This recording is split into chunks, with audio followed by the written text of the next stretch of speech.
So guys, unfortunately, this store has now been blacklisted. I have blacklisted this store. What if I told you that delivery drivers are being crammed into hot, tiny rooms, shoulder to shoulder, gasping for air in a hot summer, cramming in through a door like rats packing into a ship, just to pick up your chicken nuggets?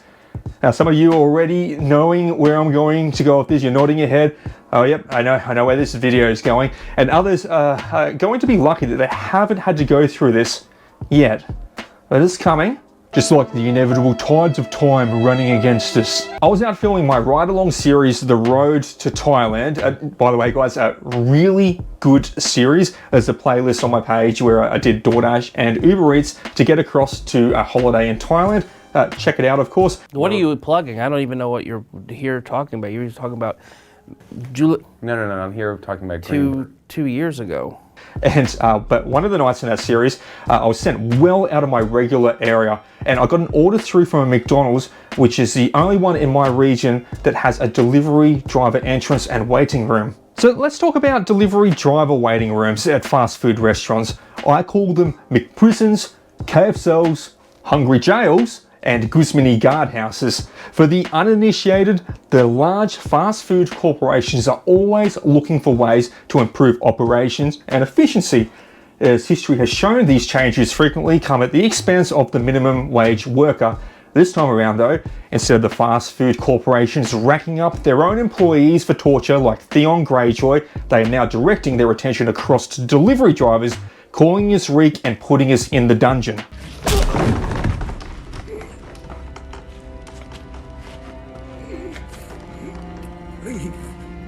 What is your name? The McDelivery room that I went into was a different entry to where the customers enter. It was around 3 by 3 meters, 9 square meters. There was no air conditioning, and there was a screen just showing the orders. From doing just 2 deliveries that night, it made my blacklist to not accept orders from there anymore, and I'm gonna run through why. Firstly, the room just wasn't comfortable. The seat on the side was just a hard plastic, and if you sit down, you can't really crane your neck up to see the screen, to see how your order's tracking along, let alone you are now face level with every standing delivery driver's crutch. Could you please move your dick out of my face? When it came to the order screen, I remember seeing my order number being on the being prepared status, and then the entire order just disappeared for 5 minutes from the screen before redisplaying as ready for pickup. And then I had to wait 5 minutes again, even further, after it was redisplayed for someone to actually bring the food to the collection window. This brings me to the largest problem as a delivery driver about these things. Because there is a glass window separating the room to the restaurant staff, there is no communication between the drivers and the staff. Now, if you want to earn decent money as a delivery driver, it is critical to be able to communicate with the restaurant to find out expected times. When I arrive at any restaurant, I check in and see if the order is ready. If it's not, I ask for a rough estimate. How long do you think it will be? If they say, oh yeah, it's just a few minutes, you know, that's fine, I'll wait. But if the staff say they are jammed up and flat out, there's a 20 to 30 minute wait because there's so many orders in front, that's where I'll say, I'll just thank them and I'll be like, yeah, no worries guys, I'll get another driver to come back a bit later. That way I can unassign, hit the road again to take on another order. I don't get paid to sit around and wait. I make my money by getting as many decent paying deliveries done as fast as possible. Gator don't play no shit. You feel me? Gator never been about that. Never been about playing no shit. The way these rooms are designed is to cut off that communication. On the screen showing the orders, there's no estimated wait times. That leaves me in a position where I don't know if I'm standing around unpaid for 5 minutes or 50 minutes. Now, I've heard stories of cramped delivery rooms and drivers trying to yell through the glass to get the restaurant staff's attention and them just being completely ignored. With the only communication being an order number being called out from a bag being passed through the slot. There's bad communication. There's nothing the driver can do. A driver being ignored causes frustration to many and might even make some feel worthless. When my order disappeared off the screen, I thought it was in the fucking TV show Lost, but instead of everyone trying to figure out where we are, we were just standing around trying to figure out where the fuck our orders were. Spoiler alert to Lost, but we were all in purgatory. And we waited for rescue, and there wasn't a rescue. And then there was a smoke monster. And then there were other people on the island. We call them the others. And we found some hatches, and there was a button you had to push every 180 minutes or... Well, I was never really clear on that. The communication is cut by design in these new driver waiting rooms. Some dickhead clown in McDonald's corporate, who was not Ronald, suggested and approved these rooms without understanding what delivery drivers need. We don't need free Wi-Fi, or Wi-Fi, as the comedic fucking genius from McCorporate called it. Are we going to be sitting there for that long, waiting that we need to watch a fucking Netflix movie or something?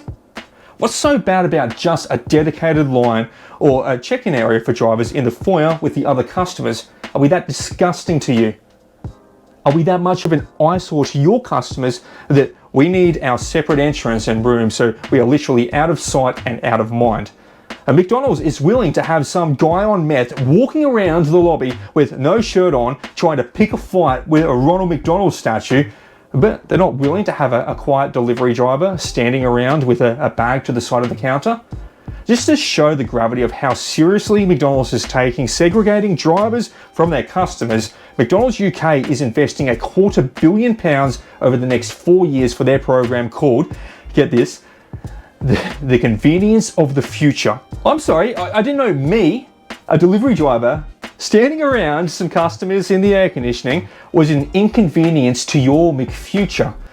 The only good thing about being an independent contractor for delivery companies is I can just decline offers that come through to your stores with this new layout. Leave down below in the comments your thoughts. What country and city are you in, and what restaurants have waiting rooms for drivers? If there are rooms with, good waiting room features that you've been to, share what was good about them and what you liked. Otherwise, just dump your stories about the McBullshit rooms that you've had to stand around and wasting your time. Takeaway lesson from today's video for drivers, if you don't McFucking like it, you can McFucking decline it. Peace out. That's cool. Let's see.